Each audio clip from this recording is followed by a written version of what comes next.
ಮುಕುಂದ. ನೀನು ಹೆತ್ತಮ್ಮ ದೇವಕಿ ಆದರೂ ಸಾಕಿದಮ್ಮ ಯಶೋದೆ.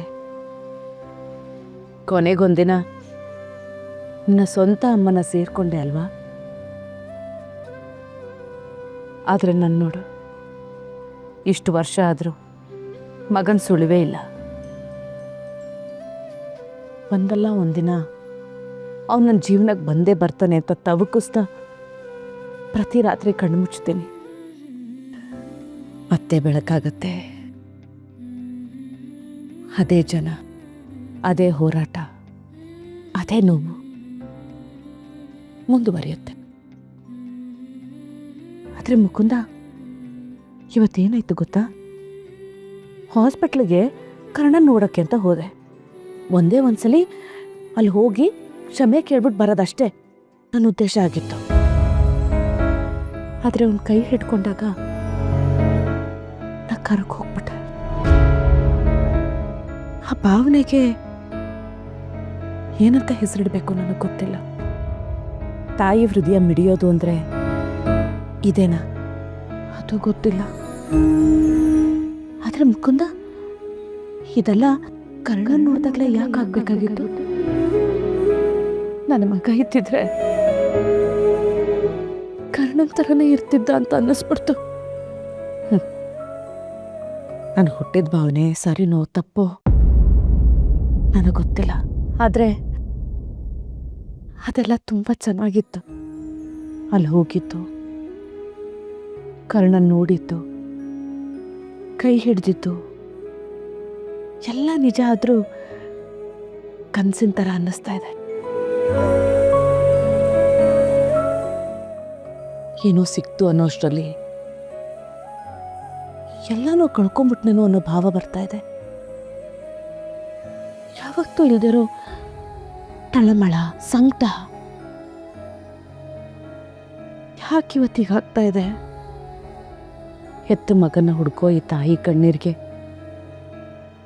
ಕೊನೆನೇ ಇಲ್ವಾ ಮುಕುಂದ? ಉತ್ತರ ಕೊಡು.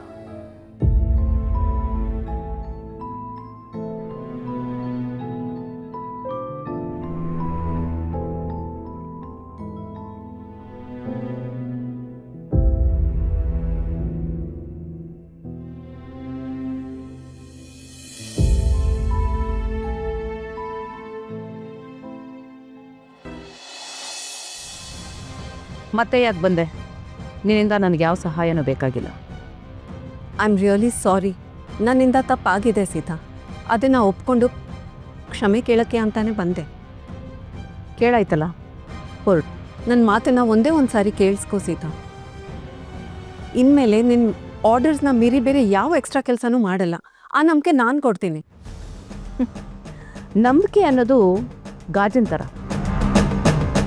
ಒಂದ್ಸಲಿ ಒಡೆದೋದ್ರೆ ಅದನ್ನು ಮತ್ತೆ ಜೋಡ್ಸೋಕ್ಕಾಗಲ್ಲ.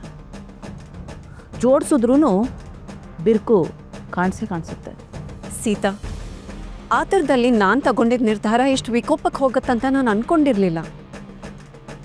ಪ್ಲೀಸ್, ಇದೊಂದು ಕಾರಣಕ್ಕೆ ನನ್ನನ್ನು ದೂರ ಮಾಡಬೇಡ.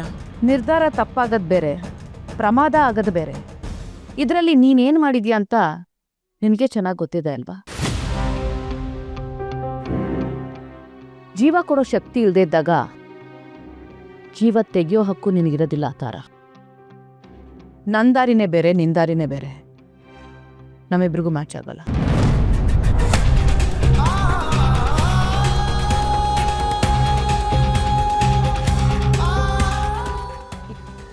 ಇಷ್ಟು ವರ್ಷ ಆದಮೇಲೆ ನನ್ನ ನೋವಿಗೆ ಸ್ಪಂದಿಸೋದಕ್ಕೆ ನೀನಿದೆಯಾ ಅಂತ ಅಂದ್ಕೊಂಡೆ.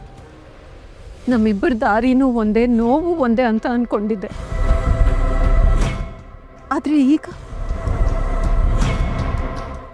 ನೀನು ನನ್ನ ಕೈ ಬಿಟ್ಟರೆ ನನಗೆ ನನ್ನವರು ಅನ್ನೋದಕ್ಕೆ ಯಾರೂ ಇರೋದಿಲ್ಲ.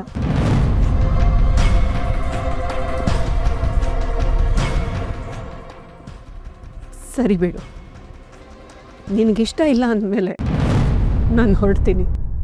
ತರ ತಪ್ಪನ್ನು ತಿದ್ಕೊಳ್ಳೋದಕ್ಕೆ ಎರಡನೇ ಚಾನ್ಸ್ ಕೊಟ್ಟು ನನಗೆ ಅಭ್ಯಾಸ ಇಲ್ಲ. ಆದರೆ ನಿನಗೋಸ್ಕರ ಇನ್ನೊಂದು ಚಾನ್ಸ್ ಕೊಡ್ತೀನಿ. ಸರಿಯಾಗಿ ಉಪಯೋಗಿಸ್ಕೊ.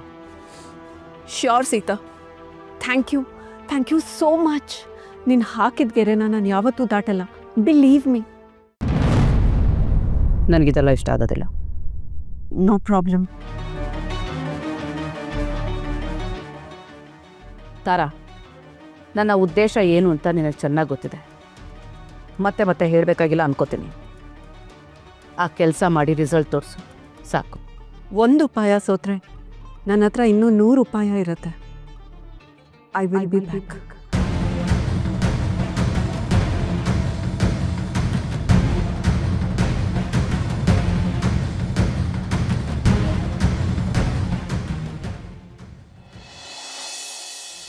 ಏನೋ ನೋಡ್ತಾ ನಿಂತಿದ್ಯಾ? ನಿನಗೆ ಈ ಮನೇಲಿ ಜಾಗ ಇಲ್ಲ. ಹೋಗಿ ಇಲ್ಲಿಂದ, ಹೋಗೋ. ಅಮ್ಮ, ನಾನು ಕರ್ಣನ ಆರೈಕೆ ಮಾಡಬೇಕು. ಅವನನ್ನ ಕಣ್ಣಲ್ಲಿ ಕಣ್ಣಿಟ್ಟು ನೋಡ್ಕೋಬೇಕು.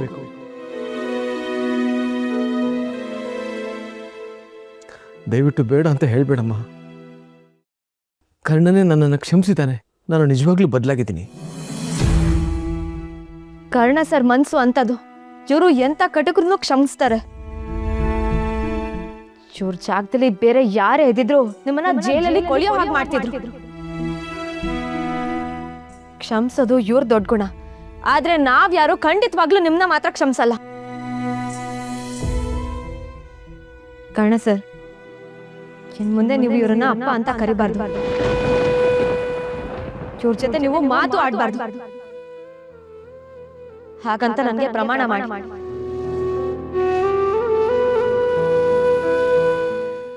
ಬೇಡ ಕರ್ಣ, ಬೇಡ. ಇಂಥ ಶಿಕ್ಷೆನ ನನಗೆ ಕೊಡಬೇಡ ಕರ್ಣ. ಬೇಕಾದ್ರೆ ನೀನು ನನಗೆ ಹೊಡಿ ಬಡಿ ಬೇಕಾದ್ದು ಮಾಡು. ಆದ್ರೆ ನಿನ್ನ ಬಾಯಿಯಿಂದ ನನ್ನ ಅಪ್ಪ ಅಂತ ಕರ್ಸ್ಕೊತಿರೋ ಶಿಕ್ಷೆನ ನನಗೆ ಕೊಡಬೇಡ.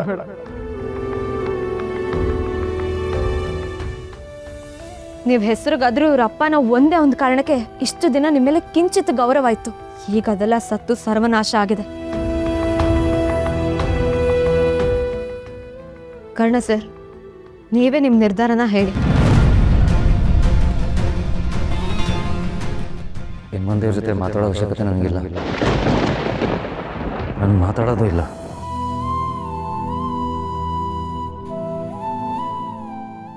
ಪೊಲೀಸ್ನವರು ಅರೆಸ್ಟ್ ಮಾಡಿ ಕರ್ಕೊಂಡು ಹೋಗ್ಬೇಕಾದ್ರೆ ನೀ ಸುಮ್ಮನೆ ಇರಬೇಕಿತ್ತು ಕಣೋ. ಇಂಥವ್ರ ಮೇಲೆ ಕರುಣೆ ತೋರಿಸ್ಬಾರ್ದು.